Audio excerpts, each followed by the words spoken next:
Pouvez-vous nous parler du fonctionnement des cabinets de gestion en quelques généralités? Schématiquement, deux aspects importants, l'obtention d'une carte et les différents types de cabinets. À vous d'approfondir ensuite, si vous le désirez. Pour commencer, il faut savoir que la profession de syndic est très encadrée, entre autres par la préfecture qui, jusqu'à aujourd'hui, nous délivre une carte nous autorisant à professer. Même quand celle-ci est au nom d'un cabinet, il y a toujours le nom d'une personne physique auquel la carte se rattache. En cas de problème, c'est cette personne qui sera actionnée. Les gestionnaires de copropriété ne sont pas tous syndics et ne possèdent pas forcément une carte, mais peuvent travailler sous le couvert de la carte de l'agence ou du groupe qui les emploie. Il appartient donc au propriétaire de la carte de s'assurer que ses employés, ses gestionnaires, ont bien la capacité de gérer un immeuble. Comme il appartient aussi aux copropriétaires de contrôler, pour des raisons d'assurance et de transfert de garantie, que le possesseur de la carte, le responsable juridique, a bien mandaté nommément son gestionnaire de copropriété et qu'il s'engage à le faire travailler sous sa responsabilité. Si c'est le propriétaire de la carte qui gère votre immeuble, le transfert d'assurance et de garantie ne se pose pas. Donc, pour récapituler, un syndic ne peut avoir ce titre que s'il est carté. Oui. Les gestionnaires de copropriété qui sont en général inscrits comme collaborateurs n'ont pas de carte professionnelle à leur nom? Le plus souvent. Et dans le cas de grosses agences, il y a quelquefois ce que l'on appelle un principal de cabinet. C'est un collaborateur qui fait l'intermédiaire entre le syndic et les gestionnaires de copropriété. Maintenant, parlons des différentes catégories de cabinets, ce qui sous-tend le type de gestion que vous allez avoir avec chacun d'eux. Entendons-nous bien, il n'est nullement question dans mes propos d'émettre une quelconque échelle de valeur. Si ces catégories existent, c'est qu'elles ont trouvé un marché qui leur était dédié. Vous avez trois grandes catégories d'administrateurs de biens. La première est constituée par les réseaux à vocation nationale. La deuxième catégorie, ce sont les cabinets et agences de moyenne taille. On verra dans un instant ce que l'on entend par cabinet moyen. Et vous avez la troisième catégorie qui est constituée de petits cabinets, que l'on qualifie souvent de syndics de proximité ou de syndics familiaux, deux qualificatifs oubliés pendant des années et qui reviennent fortement à la mode. La première catégorie, les réseaux, sont tenus essentiellement par des actionnaires dont le capital appartient soit à des fonds de pension, soit des banques, soit des compagnies d'assurance. À ce stade, on peut dire que l'on n'est plus dans une logique de gestion patrimoniale et familiale, mais plus sûrement dans une logique de rentabilité financière. Ce sont des groupes avec leurs filiales multicasquettes.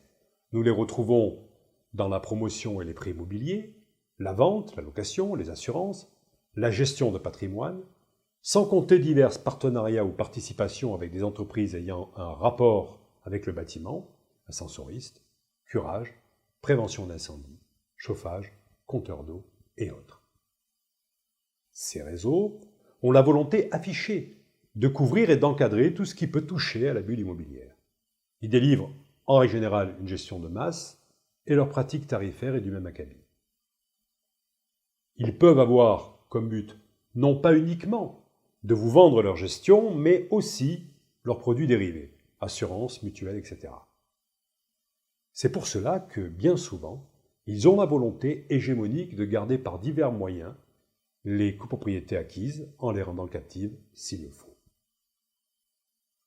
Pour employer un raccourci cavalier, qu'ils m'en excusent, on peut dire que pour eux, les copropriétés sont un moyen de gagner de l'argent, alors que l'argent devrait être un moyen pour gérer des copropriétés.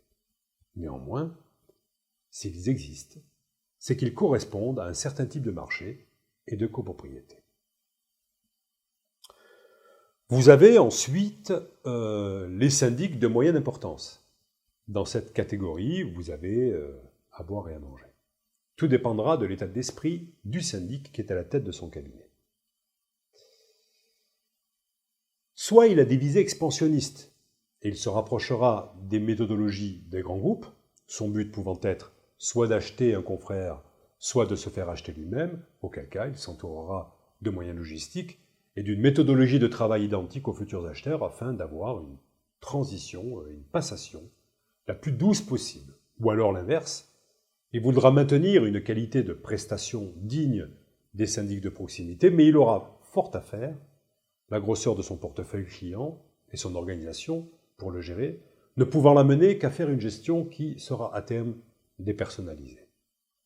Dans cette catégorie, qui représente pas mal de monde dans la profession, ce n'est pas simple et très peu arrivent à garder un équilibre. Et puis, vous avez la troisième catégorie, les petits syndics, sans être péjoratifs, appelés aussi syndics de proximité ou familiaux. Ce sont en général des agences de quartier qui rayonnent autour de leur implantation. Elles ont quelquefois une, voire deux succursales et pratiquent une gestion appelée, entre guillemets, de bons pères de famille. Elles connaissent, pour la plupart d'entre elles, leurs copropriétaires et leur histoire, et délivrent le plus souvent une gestion sur mesure à leurs copropriétaires. Elles aussi, si elles existent, c'est qu'elles correspondent à un certain type de marché et de copropriété. C'est ce type de gestion et de cabinet qui correspond le mieux à l'état d'esprit d'Abado Immobilier que je représente. Voilà, je vous ai brossé sommairement les trois grandes catégories de syndics. Il en existe d'ailleurs d'autres, je pense aux administrateurs judiciaires, qui peuvent être aussi syndics, mais là, on entre dans toute autre chose.